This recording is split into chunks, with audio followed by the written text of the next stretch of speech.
Elizabeth Koraca is an executive coach, an expert when it comes to career strategy and everything that goes with it, like work-life balance.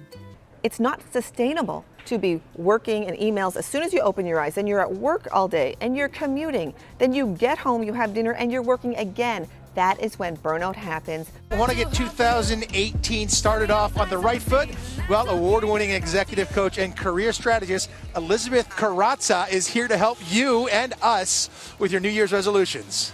For myself, I just personally lost 30 pounds. Good for you. Right. Thank you. Can you be my workout buddy? I would love to. You know what? It was 30 pounds of baby weight. So what I did was, I had a plan in mind. I set the goal. I knew I wanted to lose 30 pounds. I wanted to lose it in around 6 months. I joined Weight Watchers. I wrote it down. Elizabeth Koraca is an executive coach. She's all business when it comes to taking time off.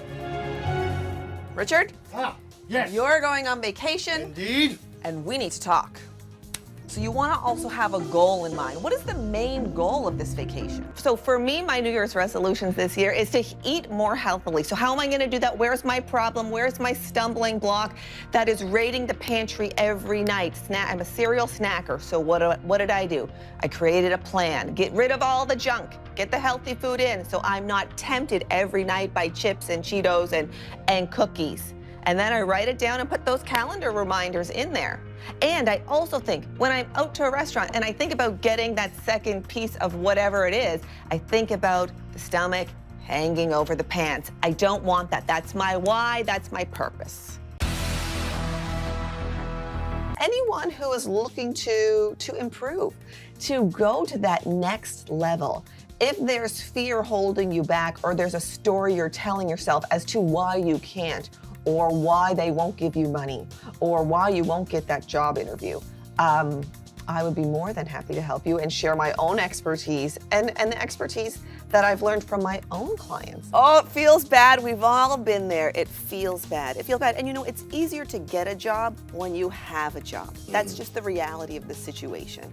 So, and nobody likes to say, you know, I was laid off or I was fired. But the reality is that it happens. And just because it hasn't happened to you doesn't mean it won't happen. And just because it's happened once to you doesn't mean, well, it happened once. Sometimes people say to me, happened once. What are the chances it could happen again? Chances, yeah. Chances are. Yeah, chances are it could happen to you. It's important that society change that stigma that there's something wrong with you if you have a therapist. I mean, living in New York City, everybody has a therapist. No big deal. Let's say you're going into a business meeting. Again, not winging it, being prepared, but also being strategic. What is the main goal of this meeting? What are the points that I really want to hit home? And then at the end of the day, what is my call to action or what is my ask? What should I be asking for? Promise me you will come back during the course of the year many times, update us on your snack attacks, yes, and help us understand the etiquette of the office and our social lives. I sure will. Good to see you. Happy New Year, as always.